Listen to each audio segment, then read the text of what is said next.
बिहार में कांग्रेस का अस्तित्व मिट चुका है।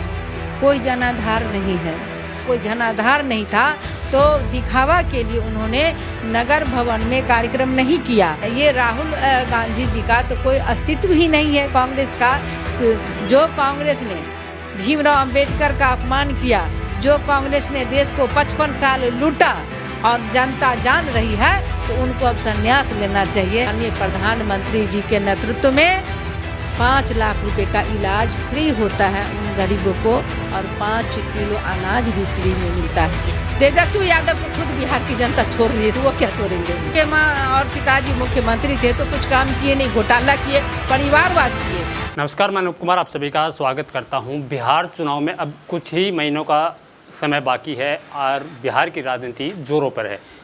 धर्मशिला गुप्ता जी, अभी राहुल गांधी जी बिहार आए थे तो उनके ऊपर एफआईआर दर्ज करवा दी। वो कह रहे हैं कि बीजेपी वाले डर गए हैं कि बिहार चुनाव हार न जाए, इसलिए हमें अंदर करवाने की तैयारी में है। देखिए, बिहार में कांग्रेस का अस्तित्व मिट चुका है, कोई जनाधार नहीं है।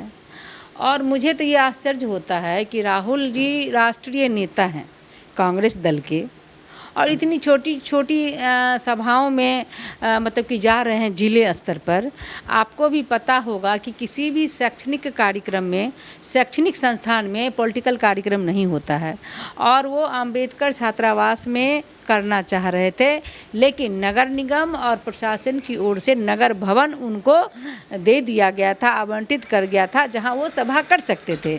लेकिन उनके पास कोई भीड़ नहीं था, कोई जनाधार नहीं था, तो दिखावा के लिए उन्होंने नगर भवन में कार्यक्रम नहीं किया और वहां से पैदल चले चंद लड़कों को लेकर के और अपना नारा लगाते हुए अंबेडकर भवन में, हरिजन छात्रावास में, वहाँ पर उन्होंने सभा की।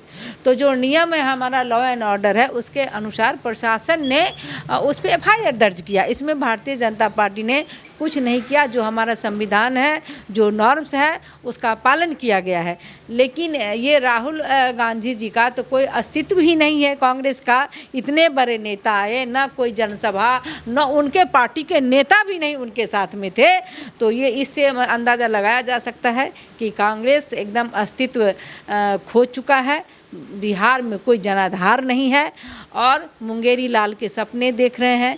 झूठी दिलासा के लिए, मन की संतुष्टि के लिए वे दौरा लगा रहे हैं। और मैं आपके माध्यम से कहना चाहूँगी कि जो कांग्रेस ने भीमराव अंबेडकर का अपमान किया, जो कांग्रेस ने देश को 55 साल लूटा और जनता जान रही है, तो उनको अब संन्यास लेना चाहिए। क्योंकि बिहार में एनडीए की सरकार है और बिहार में विकास है। बिहार की जनता एनडीए के साथ है, विकास के साथ है, तो किसी अन्य दल का यहाँ पर खाता नहीं खुलेगा। एनडीए की सरकार प्रचंड बहुमत से बनेगी। धर्मशिला जी, आप राज्यसभा सांसद भी हैं और महिला मोर्चा से भी हैं, तो पूरे बिहार में आप घूमते हैं, तो माहौल आखिर क्या लग रहा है कि पिछले 30 साल से बार बार नीतीश कुमार प्रधानमंत्री मुख्यमंत्री बन जाते हैं, लेकिन वो कह रहे हैं कि अब की बार पलटू राम का सरकार नहीं बनने देंगे?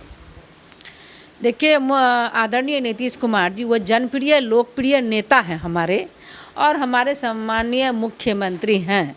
और हम गठबंधन में सरकार चला रहे, हमारे डबल इंजन की सरकार चल रही है। हमारे देश में आदरणीय प्रधानमंत्री नरेंद्र मोदी जी हैं और बिहार में हमारे नीतीश जी मुख्यमंत्री हैं।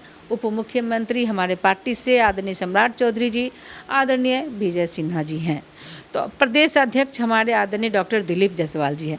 इन सबों के नेतृत्व में बिहार में महिला सशक्तिकरण, युवाओं का रोजगार और समाज के अंतिम शोषित वंचित लोगों तक जो जन कल्याणकारी, गरीब कल्याणकारी योजनाएं हैं, वो पटल पर पहुंची है। चाहे वो प्रधानमंत्री आवास योजना हो, प्रधानमंत्री शौचालय योजना हो, इज्जत घर की मैं बात करूं, जब लालू जी का ये यहाँ पर शासन था तो महिलाएं सड़कों के किनारे जाती थी और जब गाड़ी की लाइट पड़ती थी तो उस समय कितना शर्मसार होता था आधी आबादी। वो कल्पना एक महिला कर सकती है। इन सबों से महिलाओं को छुटकारा मिला, घर में इज्जत घर मिला, नल जल योजना, सुकन्या समृद्धि योजना। और सबसे बड़ी बात है कि जब बिहार की किसी हमारी बहनों के पति बीमार होते थे, बच्चे बीमार होते थे, तो उन्हें अपना जेवर गिरवी रखना होता था, खेत बेचना पड़ता था। लेकिन आज माननीय प्रधानमंत्री जी के नेतृत्व में 5 लाख रुपए का इलाज फ्री होता है उन गरीबों को, और 5 किलो अनाज भी फ्री में मिलता है। यही तो कहता है, जहाँ भी जाते हैं प्रधानमंत्री मोदी के नाम पे वोट मांग रहे, कभी लोकल मुद्दों के नाम पे वोट मांग के देखो तो आपको पता चलेगा। मैं गुनाती हूँ लोकल मुद्दे। देखिए, बिहार में जब लालू जी की सरकार थी तो चरवाहा विद्यालय था, शिक्षा विहीन हो गया था बिहार। लोग पढ़ते नहीं थे, रंगदारी होता था, लूट होता था, खसूट होता था, चारा घोटाला, चरित्र घोटाला, मेगा घोटाला, पाइप घोटाला, पुलिस वर्दी घोटाला, और यहाँ तक कि युवाओं को ठगे, युवाओं को ज़मीन बेचवाए, नौकरी के बदले ज़मीन लिए और नौकरी भी नहीं दिए। तो ये घोटाला देख चुकी है। लेकिन अभी एनडीए की सरकार में आप देखिए, गांव में बालिका कस्तूरबा विद्यालय, बेटियों को पढ़ने के लिए, नाइट स्कूल, महिलाओं को शिक्षित होने के लिए, और स्कूल में स्वच्छता अभियान, सैनिटरी पैड का मशीन वगैरह वगैरह, बहुत सारी ऐसी विकास की बातें हो रही हैं कि महिलाएं नीतीश कुमार को सीएम देखना चाहेंगी। बिल्कुल, वो हमारे नेता हैं, हमारे मुख्यमंत्री हैं, और उन्हीं के निर्देशन में हमारी महिलाओं को, जब नीतीश कुमार जी मुख्यमंत्री और श्रद्धेय सुशील कुमार मोदी उप मुख्यमंत्री थे तो बिहार में 50% आरक्षण पंचायती राज व्यवस्था में महिलाओं को मिला।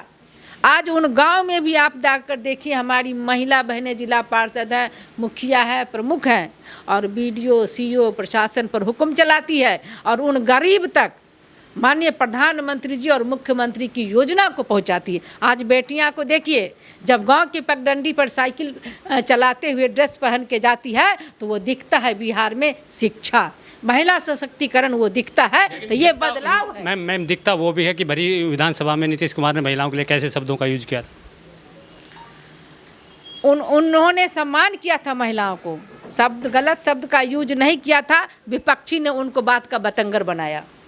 तेजस्वी यादव कह रहे चाचा को छोड़ेंगे नहीं। अब तेजस्वी यादव को खुद बिहार की जनता छोड़ रही है, तो वो क्या छोड़ेंगे? मुख्यमंत्री बनने की दौड़ में कह रहे मैं मुख्यमंत्री था तब इतने अच्छे काम। लाल के सपने देख रहे हैं। जब उनके माँ और पिताजी मुख्यमंत्री थे तो कुछ काम किए नहीं, घोटाला किए, परिवारवाद किए, पत्नी को बनाए मुख्यमंत्री, बेटा को मुख्यमंत्री बनाने का सपना देख रहे हैं।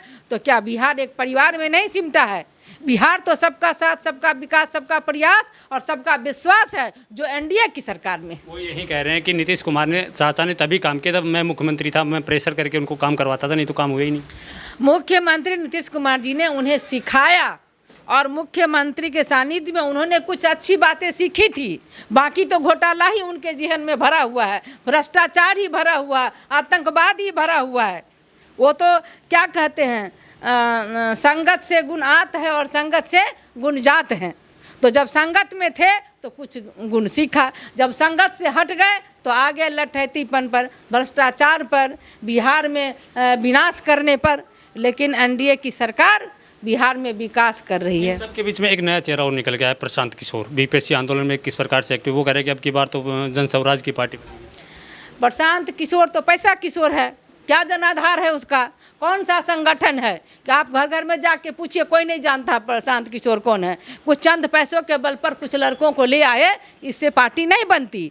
जो तपता है वही निखरता है, और भारतीय जनता पार्टी एनडीए तपा है, लोगों के लिए काम किया है, महिलाओं के लिए, युवाओं के लिए, बुजुर्गों के लिए, सभी वर्ग के लोगों के लिए काम किया है। तो बिहार में सिर्फ और सिर्फ एनडीए। लगता है इतनी बार नीतीश कुमार बदल चुके, पलटी मार चुके हैं, तो जैसे चुनाव नजदीक आए फिर पलटी मार करके कहीं। बिल्कुल नहीं, बिल्कुल नहीं ऐसा करेंगे। वो तो बोल ही रहे, मैं भाजपा को छोड़ के कहीं नहीं जाऊंगा, क्योंकि उस एनडीए गठबंधन में उन्हें दिखता है सहयोग, समर्पण, समर्थन, निष्ठा, दिशा, एक राजनीतिक सोच, जो सकारात्मक सोच है वो दिखता है। इसलिए हम दोनों एक दूसरे के पूरक हैं। भारतीय जनता पार्टी पे सबसे बड़ा एक सवाल उठाता है विपक्ष, पूरा का पूरा विपक्ष होता है, वो कहीं भी स्टेट का हो, वो एक बात कहता है, भारतीय जनता पार्टी हिंदू मुस्लिम भारत पाकिस्तान के अलावा कुछ करने को काम है ही नहीं।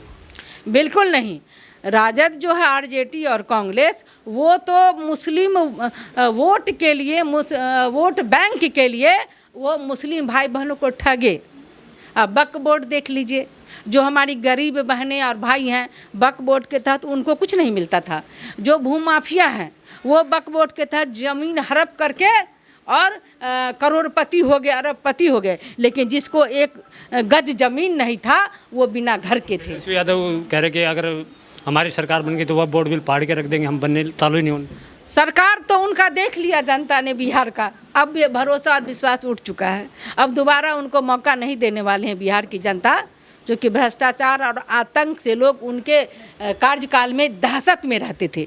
महिलाएं सड़कों पर नहीं चलती थीं, व्यापारियों के शटर शाम के 6 बजे बंद हो जाते थे, हत्याएं होती थी, लूट होता था। लेकिन आज परिस्थिति बदल चुका है, इसीलिए बिहार की जनता कभी ऐसा नहीं करेगी कि फिर उसी वही भ्रष्टाचार उसी जंगल राज। आतंक की आपने बात की, आतंक के ऊपर सवाल उठता है कि भारतीय जनता पार्टी जब भी चुनाव आता है कोई ना कोई आतंकी गतिविधि करवा देती है।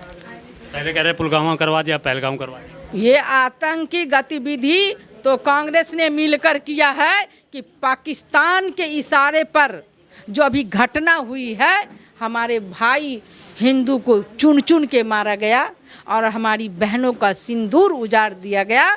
तो हम माननीय प्रधानमंत्री जी का आभार करते हैं कि सिंदूर का सम्मान, आतंक का विनाश, और सिंदूर की ललकार, आतंक का संहार, और पीएम मोदी का आभार जो सिंदूर मिशन चलाकर उन्हें महिलाओं का सम्मान किया।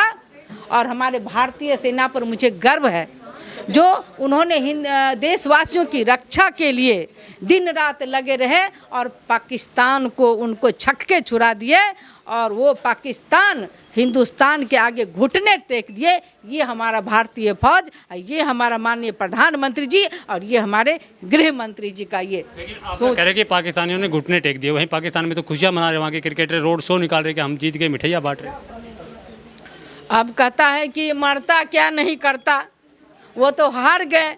हमारी भारतीय सेना ने कितना उनका विनाश किया, आपने मीडिया के माध्यम से देखा होगा कि किस तरह से जो वो हमला करते थे और हवाई मतलब आसमान में जो उनके ये आते थे ड्रोन गिराने के लिए, उसके ड्रोन को हमारी सेना मतलब वायु में ही उसको ख़त्म कर देती थी। तो ये वीरता भारतीय सेना। सवाल हो रहा है, वो लोग विपक्ष के सवाल उठा रहे हैं कि मोदी जी की तो आदत है सिंदूर लगा के छोड़ जाना, पहले भी सिंदूर लगाए, उनको बीवी को छोड़ दिया, अब सिंदूर लगाए बीच में छोड़ के आए। बिल्कुल नहीं, पाकिस्तान से तो ऐसा बदला लिया गया ना कि पाकिस्तान तो खून के आंसू रो रहा है, बूंद बूंद के लिए तरस रहा है। और ये मोदी जी ही हैं कि देश की बहनों के सिंदूर का सम्मान करते हैं। आज देख लीजिए पूरे देश में सिंदूर यात्रा निकल रही है और हमारी बहनों का जो सिंदूर उजारा, उस आतंकवादियों को मारा गया। आपने कहा बूंद बूंद के लिए तरस रहे। 2 दिन पहले ही सीपीआई पार्टी के विधायक से मेरी बातचीत हो रही थी, वो कह रहे हैं कि हम पाकिस्तान के साथ है, पाकिस्तान का पानी बंद नहीं होना चाहिए, अगर पाकिस्तान का पानी बंद हुआ तो हम ईंट से ईंट बता देंगे यहाँ पे। तो वो तो मिले हुए हैं, तो ऐसे ही बात करेंगे ना। वो देश सेवा के लिए कहाँ आए हैं? हमारे प्रधानमंत्री तो प्रधान सेवक हैं, वो लोग तो पाकिस्तान से मिले हैं। अब यह स्पष्ट होता है कि नहीं रुकना चाहिए। और हमारा एनडीए हमारा मोदी जी होते कौन है संधि तोड़ने वाले? मोदी जी होते हैं हिंदू वासियों की रक्षा के लिए, अपने भारतवासियों की रक्षा के लिए। मोदी जी पाकिस्तान को नस्ताबूद कर सकते हैं और हमारी कोशिश जारी है, अभी युद्ध टला नहीं है। अंतर्मन में वो शोध है ही जिसका हम प्रतिशोध लेंगे, वो चल रहा है। लेकिन हमारा लोकतंत्र है, हमारा नेतृत्व है, हमारा देश है, हमें देश की रक्षा भी करनी है, हमारे देशवासियों को भी बचाना है और पाकिस्तान से भी बदला भी लेना है। ये चल रहा है।